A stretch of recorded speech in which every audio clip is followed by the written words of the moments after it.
Selamat pagi, siang, sore, dan sayangnya teman kami satu sedang sakit sehingga akan melakukan sesi online dengan Google Meet. Nah, di sini kan kita itu membahas isu-isu yang penting yang sedang terjadi di status quo kan guys? Iya. Benar kan? Iya. Benar nih, pasti kalian nggak tahu apa yang kita akan bahas. Soalnya lagi trending banget dan literally muncul di FYP TikTok dulu, which is Minyak bumi terhadap pemanasan global. The thing is, banyak banget orang yang masih tidak ngerti apa sih sebenarnya yang sedang terjadi. 5W1H-nya deh. Maka dari itu, mari kita mulai. Pemanasan global itu jujur nih berdampak besar banget kan ke seharian-harian kita. Kemana-mana panas, cuaca pun nggak teratur banget. Gimana tiba-tiba hujan, tiba-tiba panas, tiba-tiba kering gitu-gitu kan. Kerasa banget impactnya di dunia kesehari-hari kita gitu loh. Gak enak banget sih jujur nih. Dan Angelica tahu apa aja gak sih tentang isu ini? Yang aku tahu tuh minyak bumi itu kayak moisturizer-nya si bumi sih. Tapi karena eksploitasi minyak inilah, jadi bumi jadi mengering. Dan kebanyakan dari barang-barang seperti kendaraan, AC, kan memerlukan bahan bakar minyak bumi yang sudah diolah. Dan inilah yang menyebabkan polusi CFC DKK.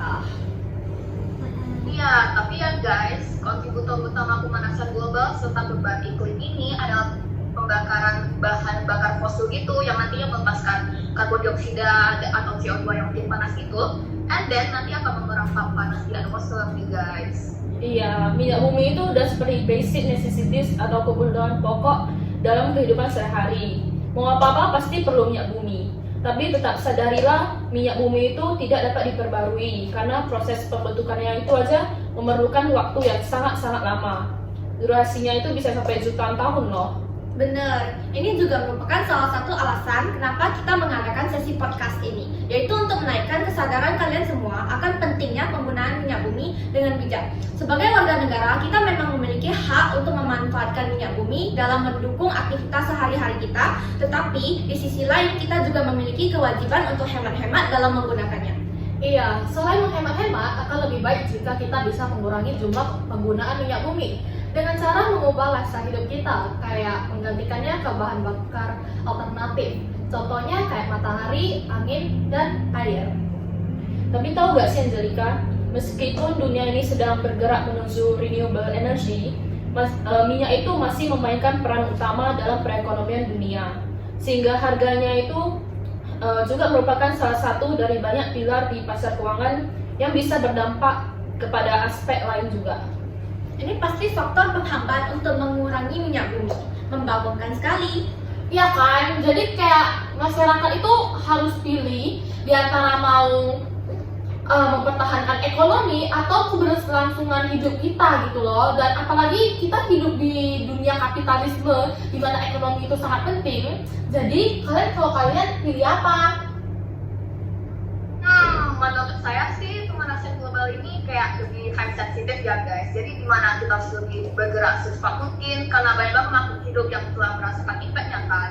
Spill dong contohnya apa aja? Nah itu dia yang nanyain. Contohnya udah jelas banget sih guys. Kayak ini kan semakin panas. Nah sampai minta sunscreen pun meningkat please. Buktinya aja sekarang pakai sunscreen. Sisi. Aku nambahkan deh.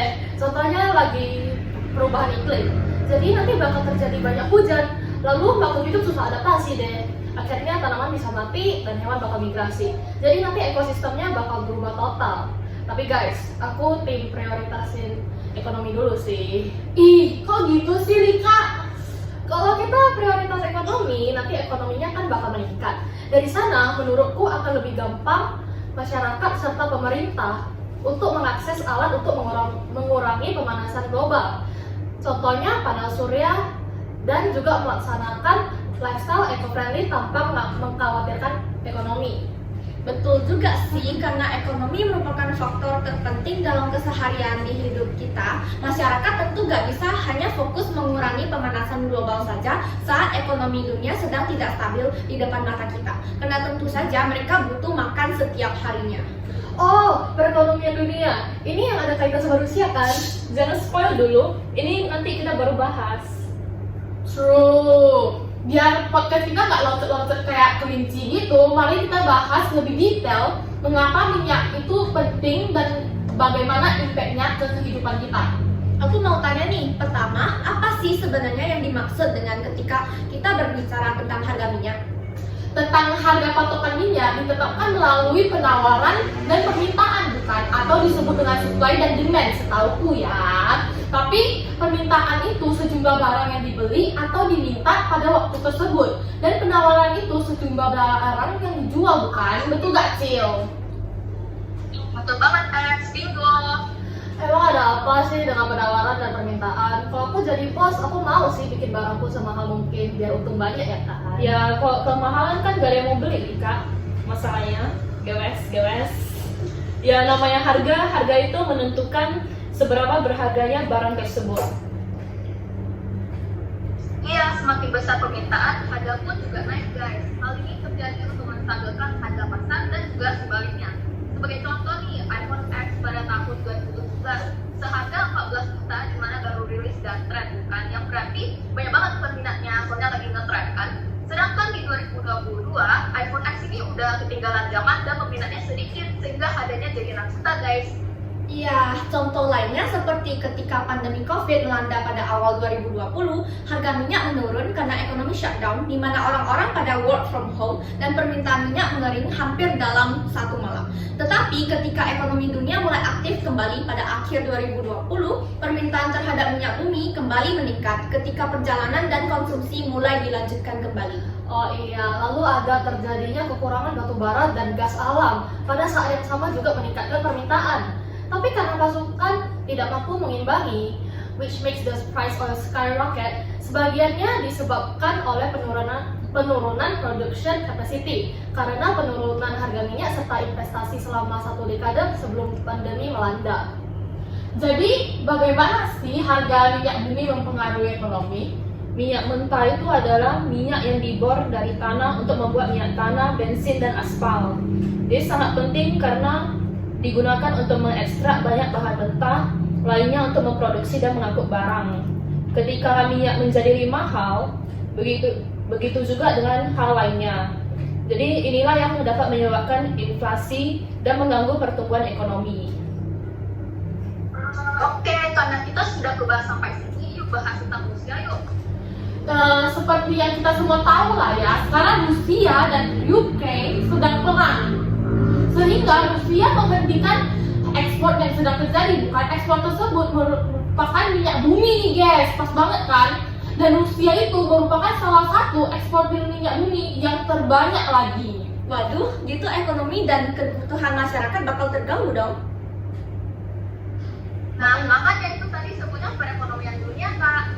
Pantas harga minyak naik terus. Minyak goreng juga naik. Oke, Nel. Karena pemanasan global, minyak bumi ini jadi makin membangkang ya guys. Banyak perusahaan mobil beralih ke listrik dan adanya peningkatan minat pada lingkungan, sosial, tata kelola atau ESG mengalihkan investasi waktu dan modal ke renewable energy atau energi terbarukan untuk memiliki lifestyle yang baru gitu guys. Kemungkinan yang akan terjadi adalah ekonomi global perlahan-lahan beralih ke minyak sendiri. Aduh, banyak banget masalahnya. Ini pun kita baru bahas mengenai aspek minyak bumi. Bagaimana dengan masalah lainnya? Tapi ya Nel, jangan lihat yang buruk-buruknya terus dong. Coba kita lihat sisi baik gitu loh. Kalau misalkan tidak ada masalah pemanasan global kayak gini, para ilmuwan pasti nggak ada insentif untuk penemuan atau alternatif baru, bukan? Untuk memberantas pemanasan global. Contohnya kayak padang surya, mobil elektrik yang dari Elon Musk juga, air kincir lah, gitu-gitu yang lain. Dengan kata lain, teknologi serta inovasi pun bisa berkembang. Tapi misalkan nggak ada masalah pemanasan global, kita tentu tidak butuh penemuan tersebut gak sih? Gak juga dong. Walaupun gak ada masalah pemanasan global, tentu saja suatu hari saatnya bumi perlu bantuan. Atau plan B, bumi sendiri itu tidak kekal loh guys. Betul banget, dan juga di sisi positif karena masalah pemanasan global, banyak banget masyarakat yang berkumpul, kerjasama, gotong royong untuk spread awareness untuk menyebarkan kewaspadaan kepada orang-orang sekitar guys. Sehingga ini akan menumbuhkan solidaritas, kekeluargaan, serta rasa penanggungan. Iya, tadi aku nonton TikTok atau Reels IG tentang orang spreading awareness dan lain-lain. Jujur bikin hati saya itu sangat tersentuh. Karena ternyata masih ada orang yang peduli dan ingin bergerak dalam bentuk kelompok. Soalnya kita lihat dari current status quo, mayoritas orang itu sangatlah cuek. Faktanya, kalau kebanyakan dari kita teredukasi dan juga banyak orang spreading awareness melalui sosial media seperti TikTok dan Instagram, dipikir-pikir, teknologi juga merupakan faktor pendukung mengapa pemanasan global menjadi isu yang sangat penting sekarang. Jadi teknologi bukanlah hal yang buruk juga, guys. Oh ya, apalagi ada tren-tren untuk go green gitu loh. Contohnya seperti Save the Turtle, mobil elektronik yang pakai baterai gitu-gitu dan lain-lain kan. Ini membuat orang-orang semakin tertarik untuk mengubah lifestyle hidup mereka untuk menjadi lebih baik nih. Not to mention, kita juga ada buat video TikTok mengenai isu-isu minyak bumi dan pemanasan global. Boleh dicek di sini ya. Keren loh. Gak disangka ya guys, udah di ujung acara nih. Ayo kita LU, CN,